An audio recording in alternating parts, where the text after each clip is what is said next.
ইয়াত্তালিউল্লাহু ইলা খালকিহি ফি লাইলাতিন নিসফি মিন শাবান ফায়াগফিরু লিজামিই খালকিহি ইল্লা লিমুশরিকিন আও মুশাহিনিন।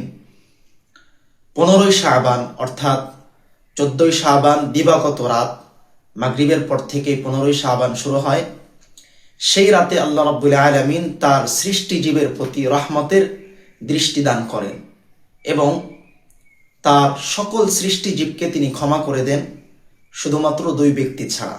1 নম্বর হচ্ছে যে আল্লাহ তাআলার সাথে শিরিক করে এবং যে মানুষের প্রতি বিদ্বেষ পোষণ করে, হিংসা পোষণ করে।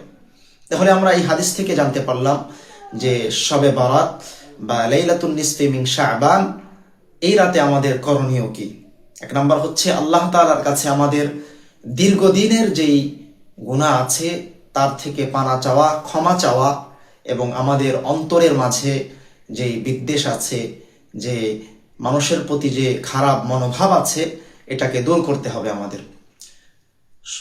বাইহাকি শরীফে একটা হাদিস আছে যে নবী করিম সাল্লাল্লাহু আলাইহি ওয়াসাল্লাম লাইলাতুন নিসফি মিন শাবান রাতে দীর্ঘ নামাজ পড়েছেন।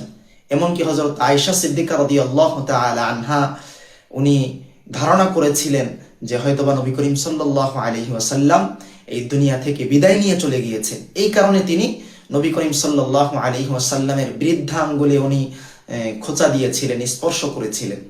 তা এই হাদিস থেকে আমরা জানতে পারি যে লাইলাতুন নিসফি মিন শাবানের রাতে দীর্ঘ নামাজ পড়ব, এটাই আমাদের হাদিসের উপর আমল হবে ইনশাআল্লাহ।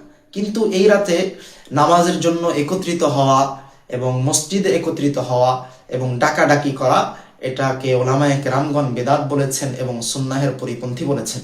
তবে যদি ডাকাডাকি করা ছাড়া এমনিতেই যদি জড়ো হয়ে যায় এবং প্রত্যেক ব্যক্তি তার ব্যক্তিগত আমলে লিপ্ত থাকে, তাহলে কোনো অসুবিধা নেই। পাশাপাশি এই রাতে নামাজ পড়ার নির্দিষ্ট কোনো তরিকা বা নিয়ম নেই। যেমন কিছু কিছু বই আছে অমুক সূরা দিয়ে পড়তে হবে, প্রথম রাকাতে এই সূরা পড়তে হবে, দ্বিতীয় রাকাতে এই সূরা পড়তে হবে, এমন কোনো নিয়ম নাই। স্বাভাবিক যে সকল নামাজ আছে আমরা নফল নামাজের নিয়াতে 2 রাকাত করে যে কয় রাকাত আমরা নামাজ পড়তে পারি। আল্লাহ রাব্বুল আলামিন আমাদেরকে আমল করার তৌফিক দান করুন।